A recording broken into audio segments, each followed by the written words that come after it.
Hi everyone and welcome to Chef's Kitchen, where Ingles caters some of the best events anywhere. I'm Josh Michael here with Chef Kale, and today we're showing you how to make some amazing food right there at your home. Chef Kale, what is it today? Today we're going to do a grilled peach and golden beet salad. Golden beet. Is that what's in front of me, a golden beet? Yes, yes. Right. So let me show you what it looks like when you pick it up. Okay. Oh, yeah? Yeah, it's ugly. Okay. So you drop it in some boiling water, 10-15 minutes. When you pull it out, you'll be able just to wipe the skin off. Oh, that's good to know. And that's what that is right in front of you. Okay, excellent. So for the peaches, I'm going to show you the correct way to quarter a peach. Excellent. Okay, you're going to just let the knife do all the work.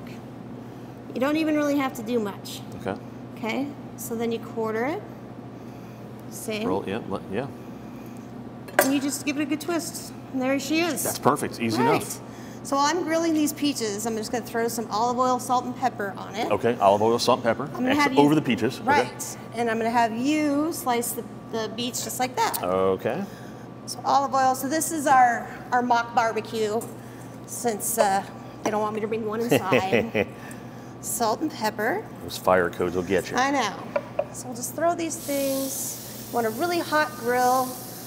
And I love grilling fruit. It brings out such a savoriness that you don't get when it's raw. Excellent.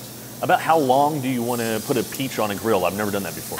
You just want to go until the grill marks are present. Okay, excellent. Okay. So to finish the salad off, right in front of you, you have some parsley. Yep. And then you have a really, really strong blue cheese. A good blue cheese from like the cheese department at Ingles. That's right. Okay, that's right. All right. Well, keep going. You're not done now. Okay. Come all on. right. All right. So, and I like to get the strongest blue cheese I can find. Excellent. Okay.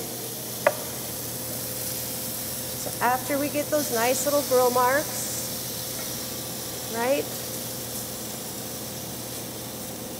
And this is going to soften up the peach. If you don't get a real ripe one, this is a great way to utilize that. Okay. All right. So those peaches smell great. Aren't they amazing? Yeah, most definitely. All right. So to finish the salad, we're going to assemble it, and I'm going to have you do that. Okay. So you're going to put a beet down. Put a beet down. I'm going to put a peach. Bam. Same. All right. Right on. There we go. Yeah, or just do it like right there. Perfect. Okay. That looks good. Yeah, It smells good so too. You keep going. All right. Go ahead and add your blue cheese. Just throw it on, crumble it over top? Yeah, and however much you want. Okay. All right. And I love blue cheese, so I'll throw a ton on. I always finish it with a little more olive oil. I love that. And a really good balsamic. Oh, there we go. All right, thank you so much for joining us here for the Chef's Kitchen. For more great recipes and to learn more about having the Chef's Kitchen cater your next event, visit us online at thechefskitchen.com. See you next time. We'll throw a little parsley There over you go.